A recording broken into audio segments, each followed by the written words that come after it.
podcast from Caragh and Mike I think it's really cool, and that is what I wanted to say. Two and a mic.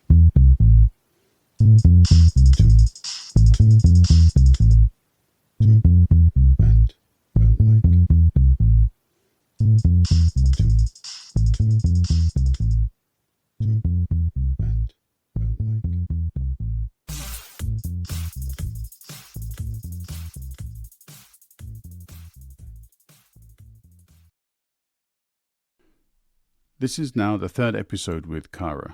She's amazing to work with and to listen to. And on top of that, she did the entire editing for this episode. So what more could I possibly ask for? As Caragh settles into our chat and as per usual bounces banter off Mikey, she recalls talks with other neurodiverse athletes and thoughts rush into her mind. Buried memories of stressful events keep flooding back the further Caragh delves into the tale of neurodiversity. Caragh doesn't want her project to be about her, but as she says, she has to reflect on her own past to be able to build the foundations of awareness creation. Caragh doesn't sound vulnerable, and the work she does is the absolute opposite of how someone would associate a neurodiverse person to be, in part that may be because of our own unconscious biases, and also because before us we see an all-conquering heroine blazing a trail through ignorance, intolerance, and discrimination. A trail which can sometimes seem lonely, even though Caragh is not alone. Adversity is not always a constant. For this reason, waves of difficulty can strike at any time, and these waves can be infinitely more debilitating if someone is prone to a certain way of thinking. Caragh explains how sometimes she was so confident or brazen, but then something would occur, and from inside the blocks of confidence would crumble. Gravel racing is Mikey's thing, but when he's volunteered by Caragh, he puts in a great half-marathon performance between two significant races. Great job, Mikey. I have in the chapter notes put in a link to an article about Mikey's efforts, and I'm sure you'll find that entertaining. You will hear me laughing and giggling throughout this episode. I do apologize, but among the serious elements of our chat is this underlying truth that Caragh and Mikey love life. A substantial reason for that is how they have addressed their troubles. They are now using their experiences to assist others in dealing with their troubles. Troubles have become challenges. And their endless banter, nudging and digging is as entertaining as it is natural. This is teamwork. Teamwork is by nature supportive. And Caragh and Mikey are both very funny, and I really enjoy listening to them speak. I thank them both for their time, and I hope you enjoy the episode. Yeah, I'm very happy to say that I've got Caragh and Mikey back with me. Caragh for the third time, theoretically, and Mikey for the second time. How are you both? Good, yeah, tired. I just mentioned that to you, but other than that, I'd say objectively in a good place, subjectively tired and constantly battling myself. What about you, Mikey? Yeah, good. Moved on a lot since we last spoke. Can't even remember when it was. But yeah, it's flown by, and neurodiverse sports moved on. Both kind of moved on a lot since. So yeah, it's good. Yeah, we'll talk about neurodiverse sport and your blog in general as well a bit later. But in between our previous talk and now, you've become something of almost like a TV personality, haven't you? So you've been on the BBC quite often. You've been on as in different BBC channels. You've been on Sky, and I see you are ever present on LinkedIn. As in, it's impossible for me to click on LinkedIn and not see you there. So I mean, that's a great platform you've created over the last few months, isn't it?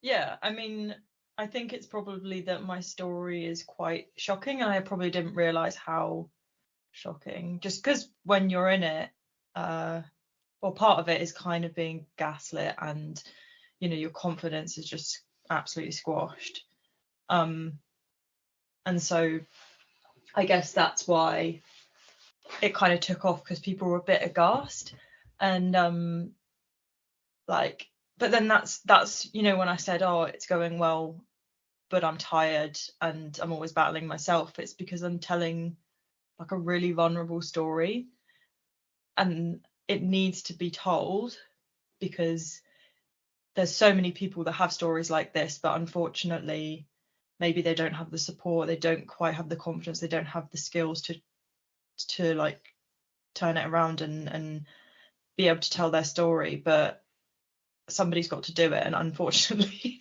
it looks like it's me.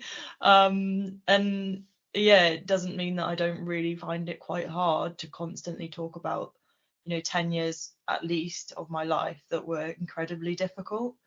And it actually does get easier, but then as it gets easier, and then it's almost like my brain is like, okay, you're finding this a bit easier, well, I'll just reveal another memory that you've forgotten or suppressed. And so like I'm just constantly dealing with like new stressful memories and emotions, but it means I'm processing them, I'm growing, I'm learning, other people are learning, and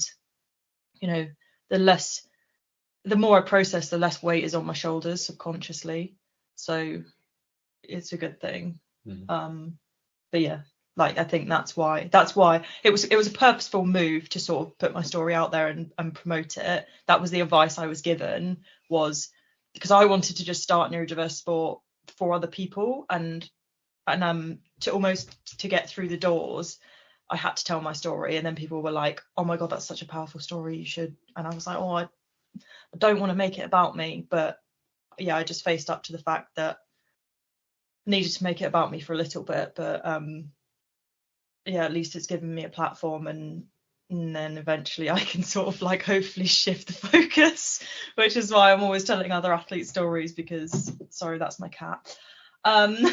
Because yeah, I'm quite far from a narcissist, and I don't necessarily enjoy the spotlight, but what I do enjoy is people taking notice of important things. So sorry, that was a really long-winded answer. That's all right, Caragh. As you said, I mean, it's an interesting story to tell anyway, so you take as much time as you need. Mikey, what about for you? So, I mean, you've always, I suppose, considered Caragh as a bit of a celebrity one way or another, but now you see her on TV in a different context. But you're used to that, aren't you?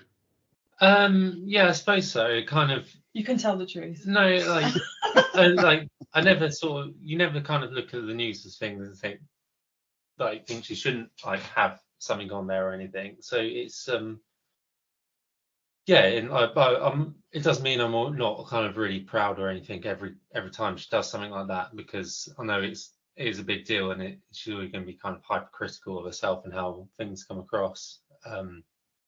But no, it doesn't feel any different as such. And like she said, it's her story, but I think kind of as she's obviously lived her story in real time, when she sits down and tells it to someone straight up in 20 minutes or so, it's kind of like, oh my god, that's quite shocking. I remember kind of overhearing a call yesterday when she sat next to me, she was telling someone, and they were like really taken aback. So it kind of it very much makes sense, the interest it's getting. That was one of the times as well that I actually remembered some new bits as well. I was like talking to them and I was like, oh wait, and I'm sorry that this is totally out of order in terms of like chronological order, but you might like to hear, because they were coming from the women in sport perspective, and I was like, because it was just a slightly different perspective than usual, I was like, oh, and I've got some other really bad stories. Let me tell you those. And so that was like I don't think I'll ever run out of really terrible stories. It's so bad. Oh god. But yeah, that's what you get for being like probably furthest from the mold that people want you to be, but at the same time determined to do the thing that you want to do. You end up getting stuck in a place where you're almost is this a joke? Could you hear that? Yeah. Like honestly, whenever I get on a call, it's like cat in the room, up on the side, munching on biscuits. The dog decides to bark. There she goes again. Mikey will go and sort it. But yeah, I've forgotten what I was going to say now. So No, that's okay. That's right. The dog stole your thunder a little bit there. He really did steal my thunder. It's like, don't make this all about you. She's honestly like my therapy dog. Like I never got a dog while I was rowing because I felt bad that you don't get to spend enough time with them. And I always felt bad when I saw other athletes with their dogs in the boot of their car and for half the day, and I was like, oh, that doesn't seem very nice for the dog. But like now having a dog, I mean, I do treat her like a teddy bear, and some people would disagree with that, but it is great. Yeah, I can imagine you have two very well looked after and loved pets. So yeah, but bringing it back to then you a little bit and what you're doing. So actually, it struck me a little bit, and also to bring in your blog at the same time, because might as well, no point leaving it sort of waiting in the sidelines. So you, since opening up this platform, you've had a huge response from other people with neurodiversity in different areas of sport. It'll be interesting to know whether or not you kind of knew these people beforehand, or if they just reached out to you on just as a sort of side question. But you mentioned you tell vulnerable stories of your own experiences, but I think anybody who sees you or listens to you would find it hard to believe how much you've suffered, because you have such a strong character and a strong personality. Do you find that some people look at you in disbelief and say, no, how could you talk about that so easily? When clearly it wasn't easy though, was it? No, it wasn't easy at all. Like if you had known me then, I think if you spoke to some of the people that I used to train with and row with, and you talk to them about what I'm doing now, they would probably think, I would imagine that deep down they'd almost be a bit disbelieving, like that, disbelieving that what I'm doing now is all me, because they saw me at my most vulnerable and incapable, almost like I felt disabled by my environment. And I do remember actually when I got my autism diagnosis and I got that little bit of help, someone saw me as a person, got a bit of therapy, came off the medication, communication plan. That was all going on behind the scenes. The athletes around me didn't know that. And what they saw was an athlete who was really struggling, who was suddenly like thriving. And I think they were a bit disbelieving. They didn't know what had happened. I got drugs tested 3 times because I think some of the coaches maybe were like, whoa, this turnaround in performance is a bit, well, how has this happened? And I did get comments like accidental comments like, oh, save it up, Sally. Like I was saving it up till the last year of the Olympiad. Uh-huh. And I was like, no. And I also got called, I got brought up as an example of what an athlete, the mindset an athlete should have. It was meant as a compliment, but it was again quite traumatizing. Like in the middle of the gym, everyone will remember this because everyone laughed kind of. In the middle of the gym in front of everyone, the head coach was like, Caragh is a really great example of someone who, so I don't want to make it obvious by doing an accent who this was, but there was a language barrier as well, so it was quite clumsily said, but it was like, she used to be a loser and now look at her. So it was like a backhanded compliment, but yeah, like I guess this is I'm saying this because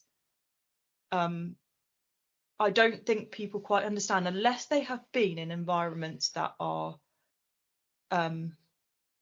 really, really like, what would you say, hostile, and really trying to change fundamentally who they are, and where they've had that done to them over a long period of time, they'll never know how much that can ebb away at a person.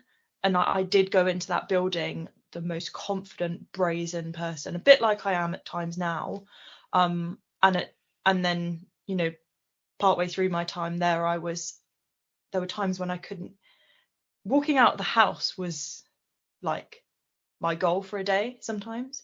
Like, and yeah, I don't think, if you haven't experienced that, it's really, really hard to understand that one person can be so capable in some situations, but then so incapable. But I think of it a bit like, and this is not to like compare. I don't think you can compare in these situations, but it's to give an example of how even the strongest person can be ground down. But, you know, you think about like certain torture methods, but I'm talking about, you know, when people are kept in rooms and they're kept up all night and with the lights flashing and the noise going, and that can turn even like the strongest Marine, or I don't know what, into like you know, a quivering wreck, and rightly so. But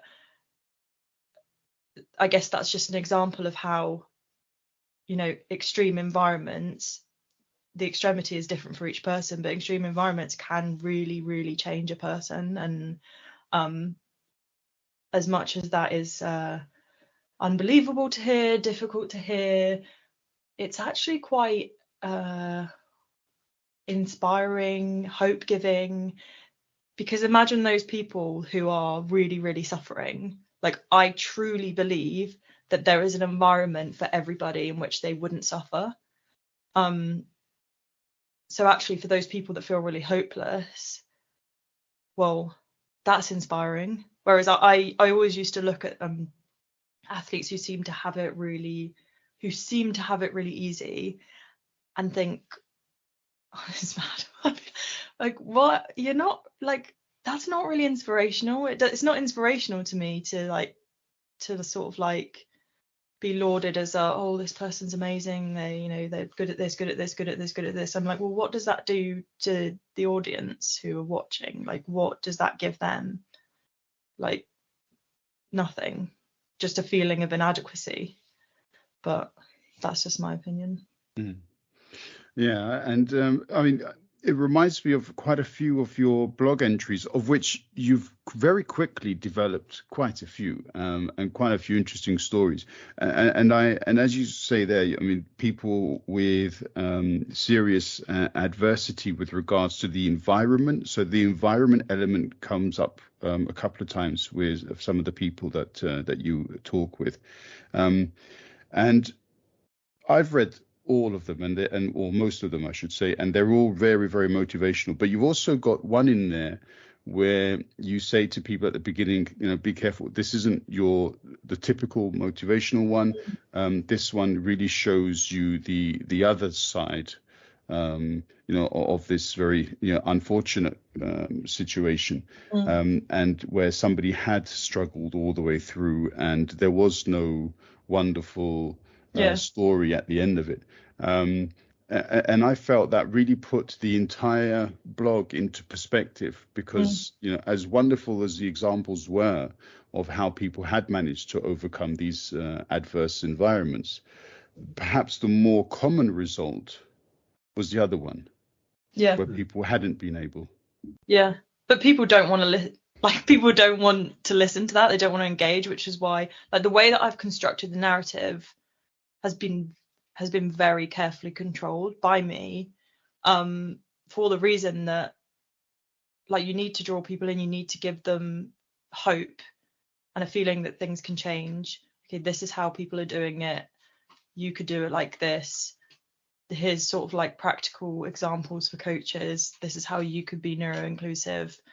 But yeah, it was important for me as well to show the darker side, and I don't particularly like to write like that, so it actually was somebody else's, George Sims, who's a journalist. It was his writing, and he gave me permission to put it on there. But I thought it was an important, like you said, important story to have to put it in perspective. Like, I do feel a little bit though like my story is really overriding, and a lot of it's pretty depressing. So like the athlete blog is almost like, I don't know, for me it's like, what would you say? Yeah, I think the reality of it is, the reality of it is that kind of people don't really ever want to talk about their struggles in sport as like, because it's always a weakness, it's always kind of a vulnerability, and like that goes for everything. If if there's a certain element of your technique or your physiology that's slightly weaker, people very rarely speak about it, kind of either until their career's over or until they're kind of so dominant that it doesn't really matter. So I feel kind of neurodiversity falls into that a little bit, which is a shame, because it's not something that it's not a disadvantage to it's not kind of something you're giving away to your competitors or anything. And opening up more and more about it is only going to open doors, I feel. But the reality of kind of getting people to tell their story on the blog is it's often people who've been through the journey and not people who are still on the journey as such. I mean, a lot of these people are still competing athletes, but they've kind of come into the light and can look back and be like, wow. So yeah, and I think going back, you asked earlier kind of about where the people come from and stuff, and a lot of it is people contacting us. And I think another story you mentioned is the floodlights one, the netball, which is like a negative connotation sort of story. And but that's an example of that's a negative story. Luckily the person gave me permission to use it, but said, could you not use my full name? So that just shows. And I've also I've spoken to, interviewed 2 people so far, bearing in mind that I don't want to say this, but this sounds really bad, but my time is precious because I'm doing like a lot of jobs myself at the moment. And I've interviewed a couple of people. This is not their fault, but I've interviewed them. I've written the interviews up. I've made it into a blog post, a story. It's gotten all the way down the line. Okay, I'm going to post it, and then it's like, no, I'm not. I can't. This is too much. This is too raw.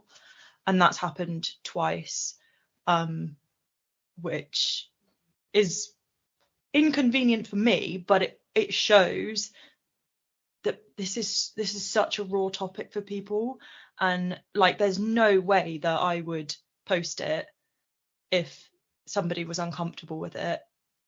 I just absolutely wouldn't do that, and I always check that people are happy with the stories, and there might be multiple edits. But yeah, what Mikey said about like people when they're in it, it's so hard to talk about it. Like I was in it for 10 years and I didn't really talk about it. Yeah, all the energy's going on fighting that struggle sort of thing, as opposed to kind of telling the story. Like you don't want to talk about it when you're still struggling with it, or like, and you can relate it to, like I say, going back, if there's a certain element or certain technique or area of your physiology, it's understandable you don't want to kind of openly talk about it, because you don't want to almost be embarrassed in a way by it, but you also don't want to feel like you're giving something away. But I think there is a different kind of shame though with neurodiversity. Yeah, absolutely. Like it's not just like technique or something. No, of like course, but it's really potluck as to, if you disclose and the people around you either aren't understanding or actually hold stigma against it, well, you're done. Like there's nothing you can really do about that. So there's a massive danger still, and it's slowly changing, and that's why we're doing what we're doing. But yeah, I understand. That's probably why the blog looks like it does. It's both purposeful and also inevitable. Have you had, we kind of talked a little bit before about social media and how, there are any number of billions of random people out there. Have you had any sort of negative comments thrown at you, or just like, I don't know, not necessarily haters or anything, but people who just don't believe it or such like that? Or have you luckily been able to avoid that kind of rubbish? No, you know what? You've actually put a worm in my head.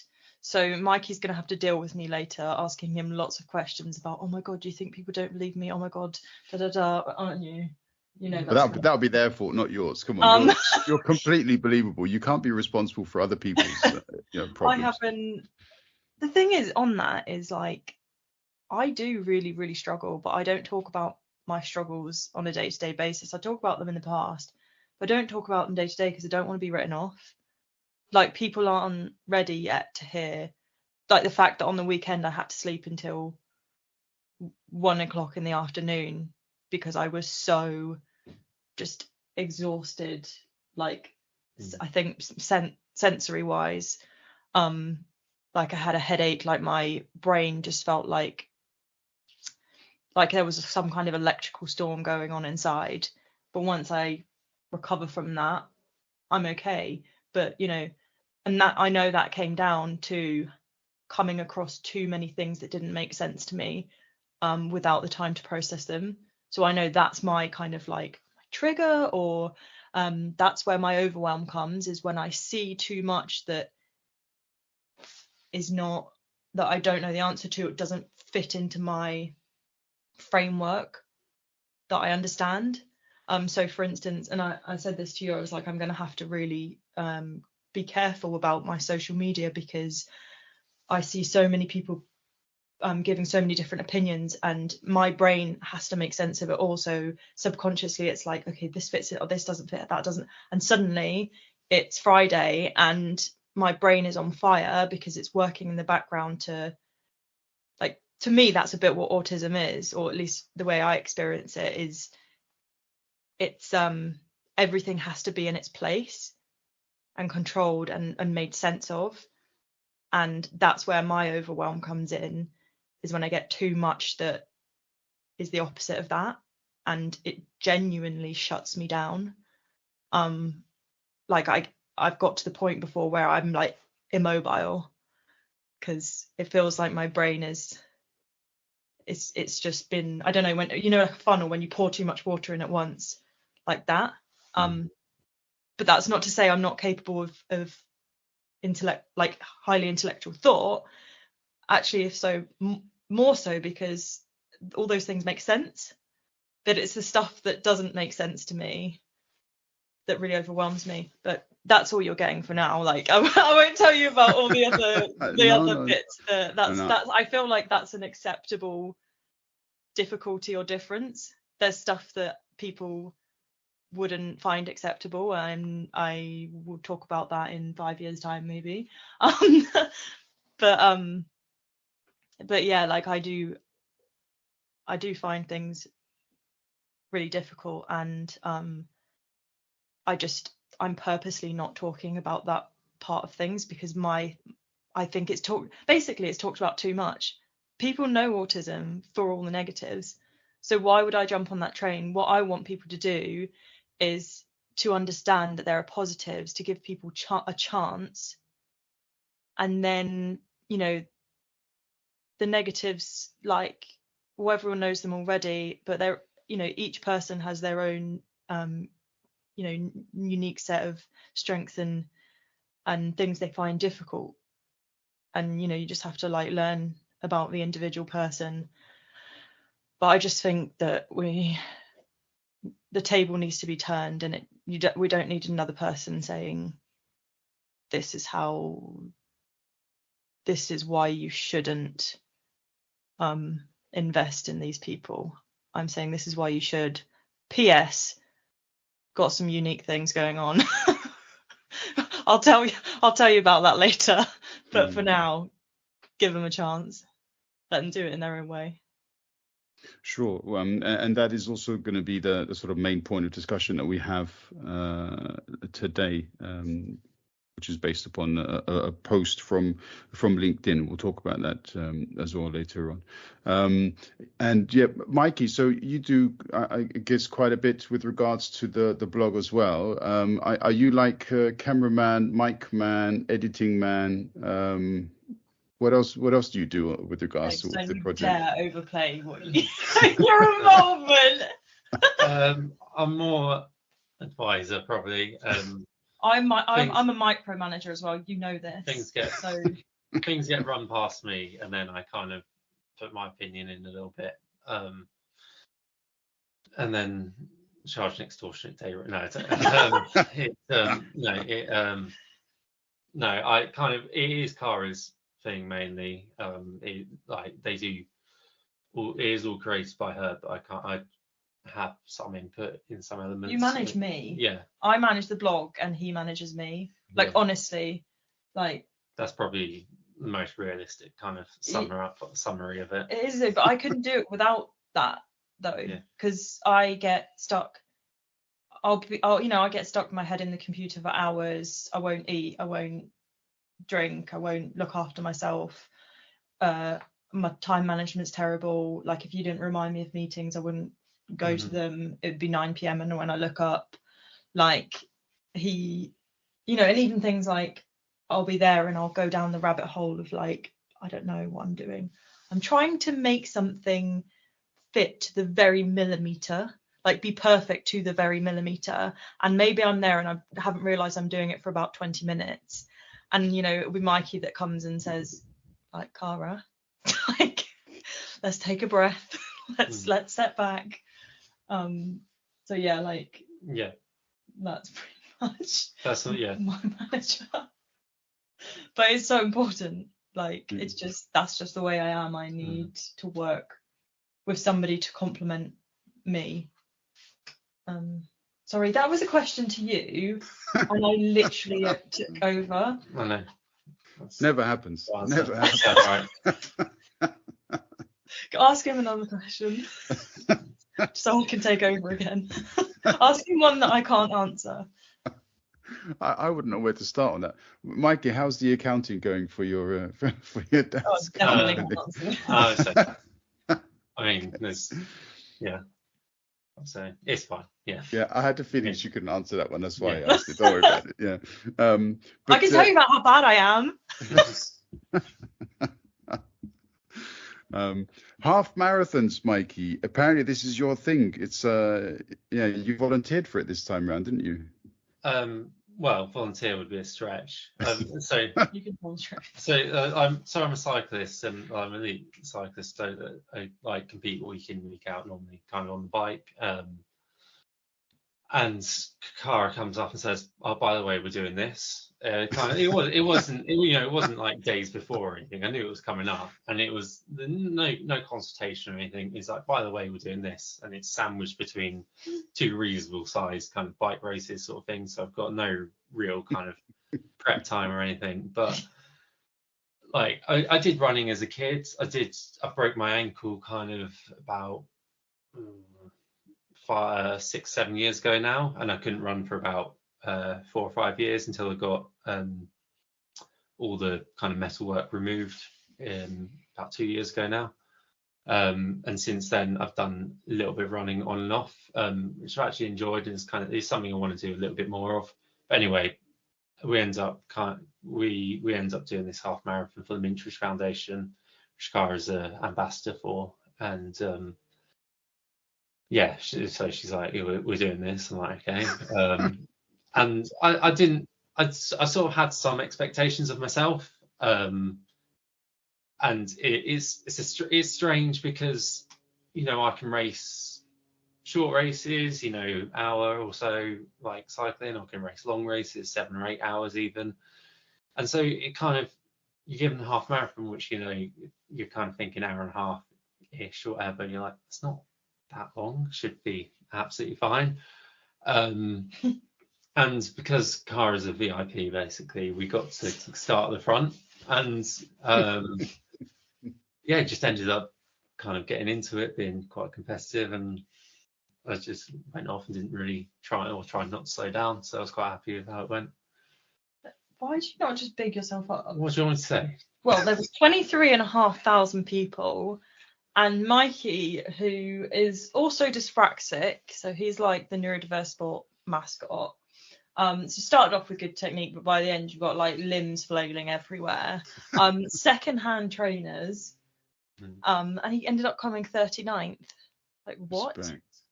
There was pictures of him next to someone with like their proper like aero running kit and like everyone's got those fancy carbon trainers, but like I like it because for me it's like it shows that there's more to being a good athlete than being, say, like naturally gifted. Not that you're not naturally gifted, but you do have your struggles. You've got, you know, your dyspraxia. Used to have his giant spoons when he was younger, and giant pencils, and but like, you know, if you're super strong in one area, if you really focus on what you're good at, it can almost make up for the difficulties. Yeah. And so like I think your strength is that you're just a bit unhinged.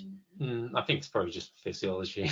Do you think so? I think yeah, but you ran until your foot was flayed. Yeah, but it was just like honestly running. the blood was through his shoe, and the blister was like, I don't know, 4 inches long. It was most of my foot, yeah. The skin had peeled all the way off. I would call that unhinged. Yeah, but you don't really realise in the moment.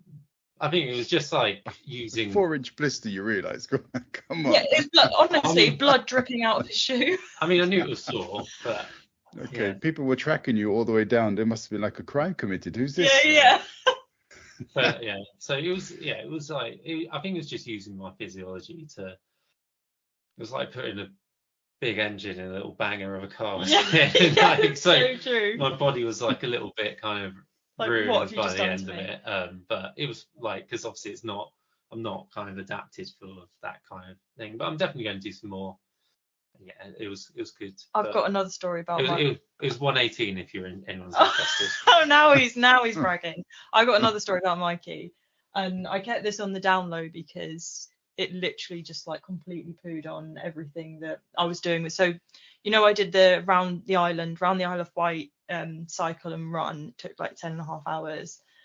But the day before that, Mikey had cycled down from our home in Oxfordshire to the Isle of Wight, and then around the Isle of Wight.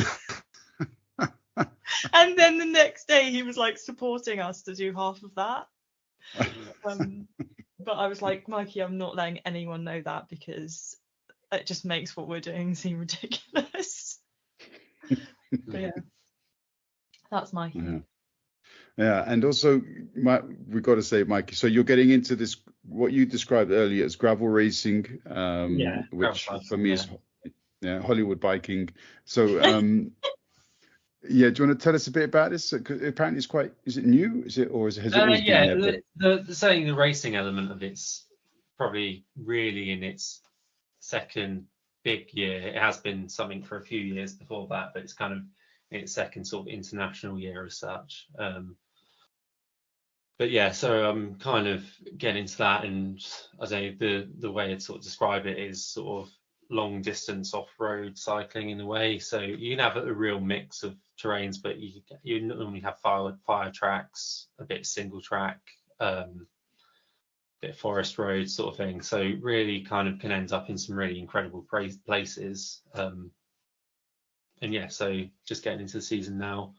Funnily enough, the first gravel race was kind of not really a gravel race because it's sort of not known as a gravel race, but it was a beach race. So that was cool though. That was pretty cool. So so it was a big sort of beach section, and then a sort of more mountain bikey kind of section. So it's really good because it's completely mixed up so much, because you know, like riding on the beach was literally like riding on a road almost to some extent, and then you had some bits which were just kind of you wanted to be on a mountain bike really for, but you're kind of on these rigid bikes, only kind of a little bit wider tires than a road bike. So who was the famous guy?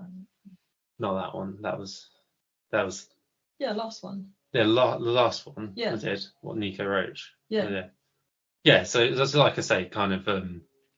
But like I said to you earlier, it seems to be a playground for a lot of the old professional cyclists. I think a lot of it's down to that sort of physiology side of things, because you just need a big engine as opposed to a sort of kick or a kind of punchy rider, because you're always working against that terrain. So yeah, you get so I raced Nico Roach, who's a famous Irish cyclist who retired a couple of years ago.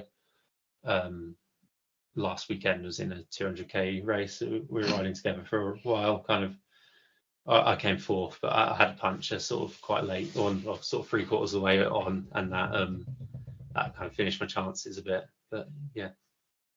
You had a puncture and you came fourth. Yeah. Respect.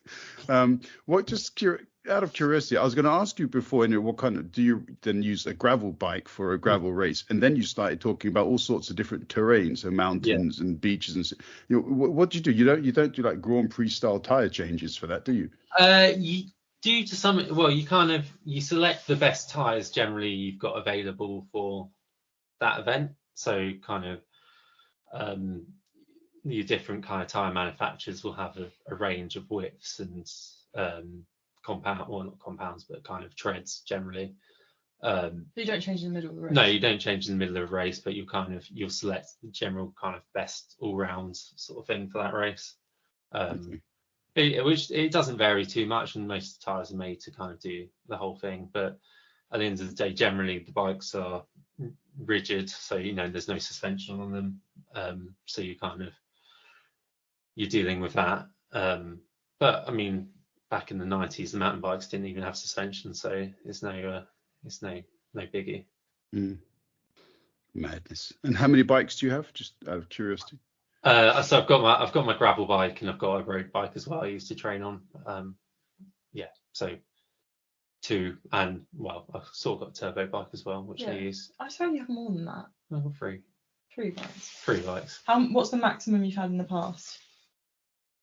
It varies.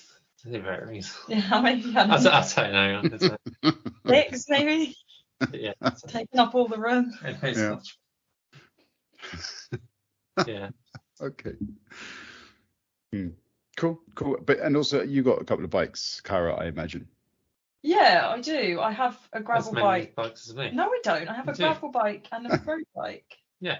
Yeah. You have a turbo bike as well. Yeah, and who uses that turbo bike? Maybe it's your bike. But yeah, I bought a gravel bike recently because, actually they're way more comfortable, but also just because I feel like the gravel racing scene is just like so cool. It's just really chill. Like everyone seems really friendly, even though people are racing each other. I just really like the vibe. So I was like, I'll just get a bike and do a bit of that, and in a few years' time, if I want to race, then I might do that. But yeah, then like 2 or 3 weeks ago, I fell off and got a concussion, and that was really, really horrible. So that's put me off a bit. Yeah, unsurprisingly. Okay, all right. Well, you've been through a lot, so it seems that you're only gonna do things which will make you go through even more, and that seems to be the Caragh way, isn't it? Yeah. Otherwise, I get bored. Like I get bored, so then I take things on, and then I take on too much, and then I fall over, and then I get bored, and then I take things on, and then take things. And the circle continues. Yeah. So you've all right. As I said before, then whenever I sort of click onto LinkedIn, you're there, or somebody's commenting on something that you've written, which is great to see, because it kind of points to the fact that you are so dedicated to your mission and your goal.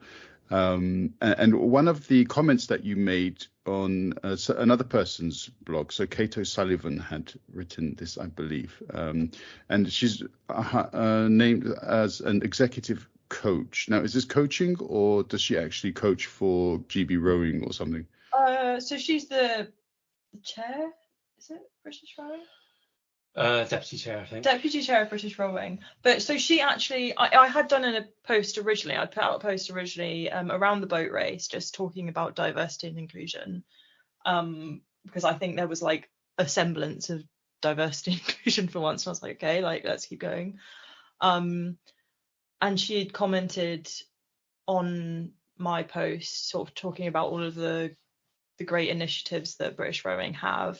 And I kind of sat on it for a bit, because I was like, I did agree that there are some great initiatives out there, but I have a real problem, or I see a real problem at the moment with the fact that there's only this sort of grassroots up kind of strategy, and that's what they had in 2000-ish when I was introduced to rowing. But the issue is you encourage people in at the grassroots level, but unless you make changes throughout all the levels, you're actually encouraging people into what will eventually be quite a hostile environment for them and could potentially be a really bad experience. And so, yeah, I sat on it for a bit, and then I just referenced her in this new post. You know, I actually think she's probably a good person, and it wasn't me trying to start a war or anything. It was like, I really respect what you're doing and the volunteers are doing, but it was also me trying to put pressure on people to be like, you can't diversity wash. You can't just say, oh, we're doing it at this level, so it's okay. You have to hold a mirror up to yourself at every level and every place, because come on, rowing is just not inclusive. Like, go to Henley Regatta, go to the Stewards Enclosure, go to any of these races, places, and if you are from any sort of working class background, which doesn't sound like I am, because like with my I think maybe it's an autistic thing, you like pick up on that accents around you, but like, you know, I am from a really normal background. You will feel totally out of place. And I just think about how if I don't know the solution, but if you've got a majority of people in, say, an elite environment, say the National Training Centre, the majority of people are from very, very privileged upbringings, and you might get an odd person here or there come through who's from a diverse background. How are they going to feel? Like, they will either have to mould to the people around them to fit in, or they'll be like the token diverse person, or they never fit in and they feel terrible. And so, yeah, it felt a bit like, oh, I've heard this before, and that's what annoyed me, because I was like, this is exactly what was said in 2000, and it's 2023. So can we stop acting like we've got some kind of new initiative going on, because it's not new. Like, it's diversity washing, unless you're going further with it. If every single year you say, oh yeah, but we're doing this, oh yeah, but we're doing this, oh yeah, but we're doing this, and it's like, well, where's the change through and through? Where's the actual change? Like, sorry, I'm obviously really passionate about this topic. Yeah, no, this is brilliant. I mean, just to also read from your original, well, not the original, but the post that you put onto LinkedIn, and then also obviously Mikey's got a few opinions, I'm sure. But Project Awesome, you said, I thought it heralded a cultural revolution within the sport. I was proud to be the Council of State kid kicking down doors. However, I quickly realized some doors were cemented shut. Yeah. So well spoken or well written, and you put across the idea very, very clearly there. Would you say it's still the case then? Some doors are cemented shut? Like 100%. It's really hard to put words to it, especially when I'm so much more comfortable, even though it sounds like I'm comfortable speaking. I'm not really. I form my thoughts much easier when I'm writing. For me, it's really hard to put words to all of the patterns and the things that I see. But like, talking about, I just think about some of my experience, but I remember sitting in the crew room, sitting at the tables and hearing the conversations and hearing the privilege that wasn't understood. And that can be on a daily basis, that can really grind you down if you've seen, like, don't get me wrong, I grew up early on in a council estate, and then we moved up to a council house that wasn't on an estate, it was on a scrapyard. It was next to a scrapyard. And then my parents went to university later and bought their own house. So we like moved out of that. But I saw things that I will never forget. And I've seen how people live, almost like through, like, there's nothing they can do about it. They're born into it and they're stuck in that place, in that system. I've seen it and I'll never unsee it firsthand. And then to be in a building where there are people who, you know, go to Eton, go to Radley, Pangbourne, a lot of the girls are from all of the sort of private schools and things, and like athletes do, they complain sometimes and talk about what they don't have, and this isn't fair and that's not fair, and it would really, really get me down. I don't know, maybe that's my bit of a sort of equality kind of like justice complex, but it would really, really grind me down, and I couldn't. It was almost like I was the odd one out, and I couldn't talk about it, and I couldn't be real with anyone, and I couldn't bring them back down to earth because I couldn't have real conversations about real problems and real life. No one understood what I'd seen or what, you know, or my perspective. I couldn't join in with any of the things socially or culturally they were talking about because I just was on a completely different wavelength. Like, I don't know, when you grow up and you don't have as much as a child, I think that's ingrained into you for the rest of your life. So I think when your bottom lines are so vastly different than someone else's, unless you've got like a group of you in there, if you're one of the only ones, it's really, really hard to bridge that gap. And that's just one small example, but there's so much that people don't realize is exclusive and exclusionary in rowing. Like all of the things that you need, all of the things that you need to know.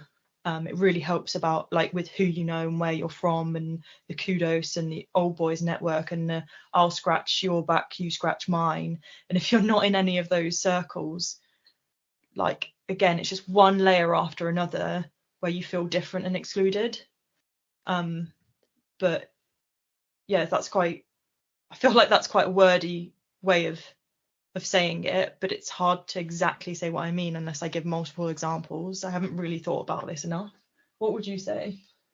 Yeah, like, ultimately, kind of where the sport kind of originated in this country is out of private schools and stuff, and so it's always going to be a hangover from that. But at the moment, it is still dominated by that, and no one can choose kind of where they're born into or their upbringing and stuff like that. But so it's not those people's fault necessarily, but kind of it does need to be open to more. And you know, why don't we have things like training camps or things for less privileged communities or people like who could potentially show promise? They have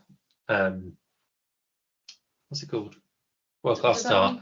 They have like world class start where they'll look at tall people, big people, and you know whose parents or whatever have the time and luxury to take them places. Yeah. But why don't we kind of have things just satellite camps that go to the people? These camps or things like that, looking for I mean, I know they call it diamonds in the rough often for world class start, but even more so kind of in that sense, people who would never consider the sport. And well, yeah, I was going to say, I mean, it is obviously individual performances or sport are based very much on sort of individual input, and you kind of analyze people even within a team. If it's like a football team, but you analyze a person's role within a certain team and whether or not there's somebody else within the squad who can perhaps temporarily take that place because their form is better and so on. And there is a huge individual element behind all of these elite sports.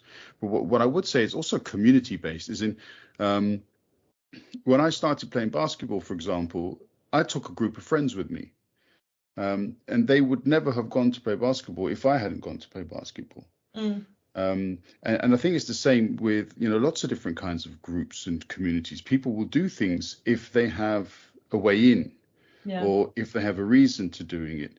And if you've got a community anywhere in the UK, and nobody is doing that sport from that community, there's zero chance of somebody waking up one day and saying, "Do you know what, I'm going to do rowing."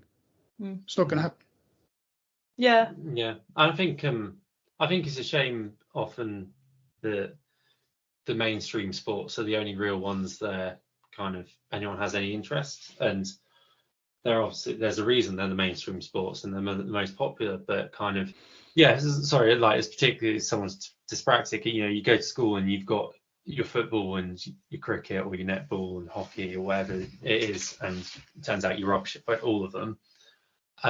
Then kind of as an individual, where do you go? Because most people then don't have any other options in sport like offered to them, and so all these kind of fringe sports need a way in for everyone, because there's an active lifestyle for everyone out there, like walking, tennis, or absolutely anyone. There's something for everyone, but unfortunately kind of there's a very narrow kind of mainstream where people get led down, and then when the doors are closed on them, or kind of you're rubbish at them because everyone's rubbish at something, then kind of then most people go, "Oh, I'm rubbish at sport," which is a real shame, because they're not good at football or netball.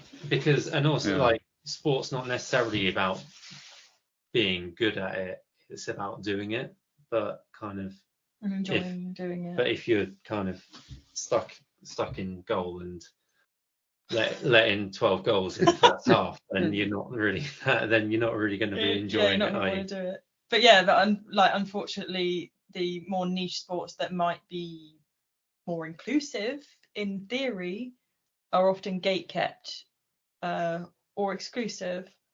I was thinking about this from a different perspective. So I also do workshops on sustainability, and sustainability issues are very much are there to address inequality, gender inequality, among other things. And one thing I was thinking about was how people always say, "Oh, yeah, but I mean, it's a part of the process. If you can't overcome these barriers, then you're not going to succeed." And I think to myself, well, that's a bullshit argument, because you are forcing people to have to deliberately jump over a barrier that you have established just because you think it's right. So they have to do double the work just because of these barriers that you've established. When if they didn't have to jump over these fake barriers, they could have focused themselves completely on excelling in whatever area of life that they have chosen to excel in. So I think a lot of these elements of society that we put on, because, "Oh yeah, when I was younger, we had to do this." No, you didn't have to do that. Yeah. That's how you remember it, yeah. But that's not how it was.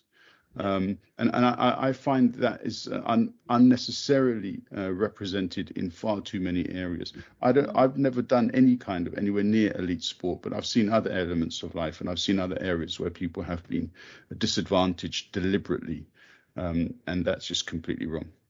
They're all self-imposed barriers, aren't they? And it doesn't necessarily have to be that way. Like, not every country has the same kind of system in any way, sort of thing, and they're all successful in their own sports in their own way, sort of thing. So there's no Sorry, I'm thinking about like positive. I feel like we've done a lot of not complaining, but like talking about problems. But honestly, I've thought of so many solutions, and like even like you said, like having development camps specifically for people from diverse backgrounds. But I also thought about having like a fleet of single sculls, so that's the equipment you need to do trials, so like decent singles, because often people from the sort of like the less affluent places, less affluent clubs, we talked about this ages ago. They don't have very good equipment, and the difference between good equipment and club level like really bad equipment is quite a lot. It's like it will really impact your speed. You could be like 20 seconds behind because you've got bad equipment. So already that's the kind of disadvantages I'm talking about. Like you're almost hamstrung before you get to the start line, and then it's like a self-fulfilling prophecy. It's like, oh, these people are better, but it's like, well, then not necessarily. They're just not come from the same place. But one thing that you could do is you could have a fleet of single sculls that you fund that through, like British Rowing funds it, or Love Rowing, the charity. You get sponsors, and you have them and they are kept in a container between times somewhere, and then all the young hopefuls from diverse backgrounds who want to do trials that year, they get to put their name forward, or the coach puts their name forward, and they could potentially have one of those single skulls on loan for their trials. And like, to me, I'm like, I've seen how love rowing works. I'm like, could definitely make that happen. I don't think that's a bad use of resources at all. Like, the cost, obviously you would need to talk to some of the boat manufacturers. They might give you some boats for free, or you would have to cover the cost of boats. You could get some second-hand boats that were still decent and more decent than club boats, and you'd have the cost of the container, and you'd have to have some volunteers like shipping them around the country at different times in the year. But that's better than nothing. And that's something, and that could really make a big difference to a lot of people. Then you would start seeing these people from diverse backgrounds turning up to trials and having a chance. But I'm surely somebody's thought of that before, but there's no one cares. No one really cares enough to make it happen. Like, or it gets shot down as an idea, doesn't it? Yeah. But that would be probably those two things: creating a development camp for people from diverse backgrounds, and then having the equipment there ready to be on loan for different people, because then you're not just keeping it in one club. It could be that somebody's from a remote part of Wales and they're not near a club, but they have potential. Ship it out to them and they have it on loan for a few months or a year. I think that could make a lot of difference. There was like a few years ago, it did used to be that the winner of like the J16 singles, which is sort of like your under 16 singles at the National Schools Regatta, which is the junior one, they used to win a boat basically. Yeah, and who's going to win that though? Yeah, but it did come from that element of kind of, it was like, it wasn't the top event, it was to kind of spot developing athletes and kind of give them opportunities, and it was from a charitable kind of cause, but the charity ended up kind of not kind of being able to fund that anymore, sort of thing. So, but I would be interested to know who won it, and I don't want to say what I was going to say. Yeah. I could see from the expression on your face that I have my own thoughts. I would highly doubt that somebody from a random club in a really old Janusek won the J16 singles to get the free boat. I mean, there was one or two, but still, but even still, then that was only in the men's event. It kind of wasn't, and still, it's times have moved on. There does need to be kind of help with funding of those sorts of things. I don't think it's particularly Love Rowing's job. That they're more a community-based thing, but someone probably should look at how you equip these kind of people who can't afford to be equipped, because the reality is they'll say, oh, the equipment doesn't make much difference. They'll spend thousands and thousands on kind of new boats each Olympiad. So it kind of, it does. It definitely. The first time that I went from a sort of Janusek boat in my club to an Empacher, I was like, what on earth? This is crazy. It's so different.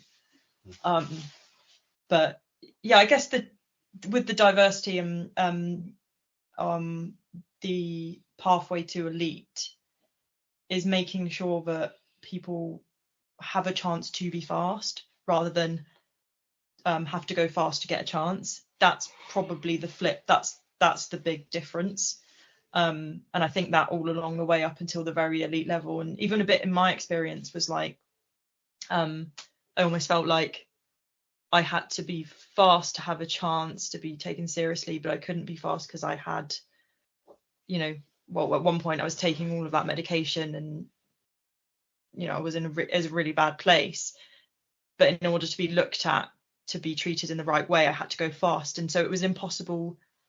It was an impossible ask. Whereas actually, I think if you really want to be diverse and inclusive, you have to look at the people before you ask for the performance, because there will be a lot of context that is potentially inhibiting their performance. And then if you look at the person and you help them because of their extra adversity or whatever, you will get the performance usually. But yeah, if you go performance first, hard line, you're out. If not, you'll only ever get the people from the private schools who know all about rowing, who have all the help in the world, who they might have had a bit of adversity, but they've probably got a lot of the puzzle pieces in place already. It'll just keep being the same thing all the time. All right, so we hadn't spoken for some time, but that's clearly because you guys have also been extremely busy. So, I don't know how long. I mean, we don't necessarily have a specific sort of program here, but obviously it's good to catch up after a few months and see what amazing things you've both done. So what have you got kind of lined up for the summer? I guess that's going to be quite busy for you both for different reasons, right? So like going to start doing some actual education sessions. I've got like some research projects that we're collaborating with certain educational institutions on. So all of those things will be like running simultaneously, and I'm sure that I'll meet many more athletes and put their stories out. And you just never know. You never know what will happen. I kind of like living my life like that. Like, people seem to think that autistic people don't like change, but I do like change. I just like to be in control. And I don't know, I don't like surprises, maybe. Yeah, probably. Yeah. But I feel like it's exciting to think, to be like, oh, I don't know where this is gonna, like, where it's gonna go, like how I always just try and bring it back to the fact that when I get sort of overwhelmed and stressed, because there's like a lot of things coming at me, when I feel like I'm not in control, I always bring it back down to, okay, what am I trying to do? I'm trying to make sport better for the next generation of neurodivergent athletes. And when I say that, it all becomes like a lot clearer. I stop feeling like I'm getting pulled from all different directions, and I'm like, okay, right, just control that bit, and then the rest will be what it will be. Yeah.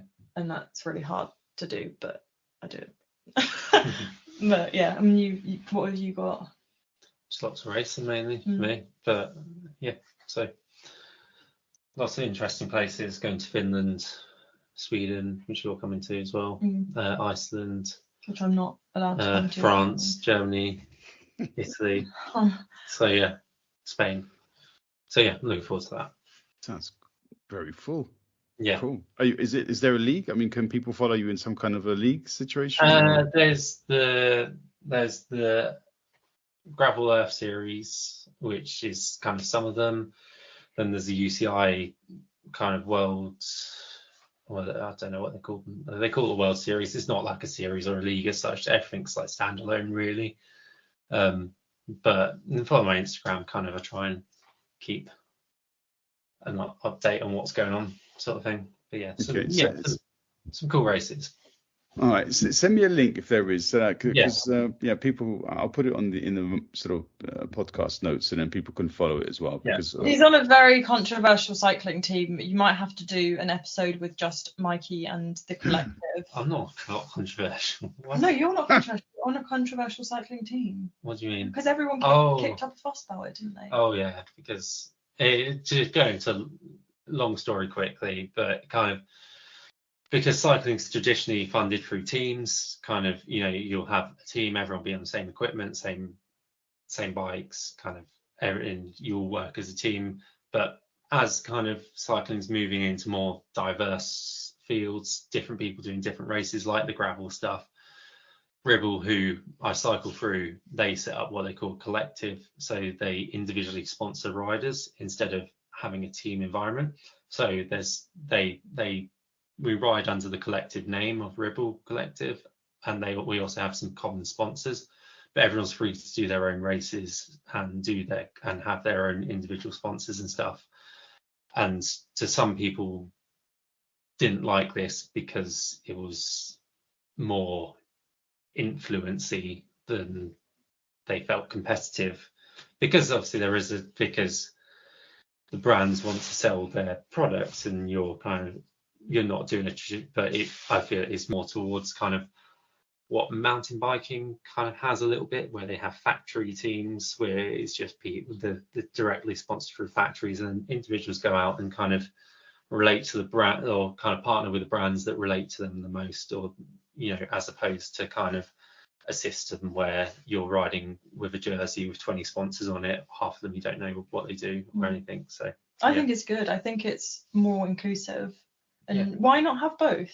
Why not have, like, if you want to be part of a more structured team, you can do that, and if you want to be part of a collective, you can do that. And I wouldn't have a problem with people. I would prefer to be on a collective, but I wouldn't have a problem with people being on a team.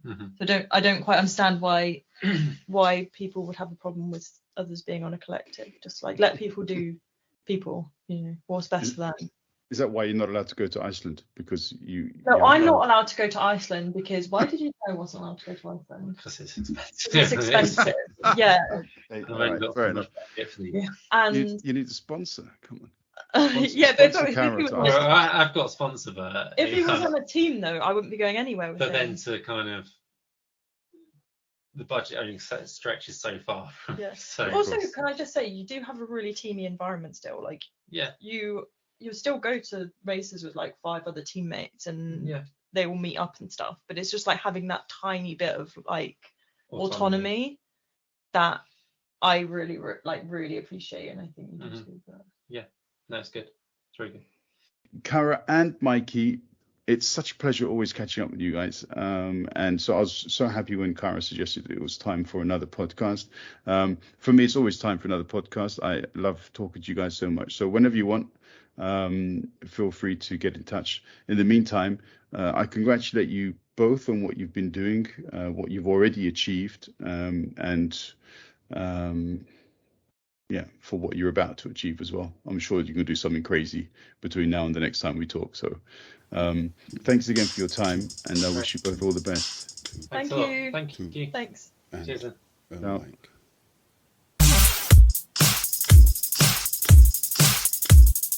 Two and Mike.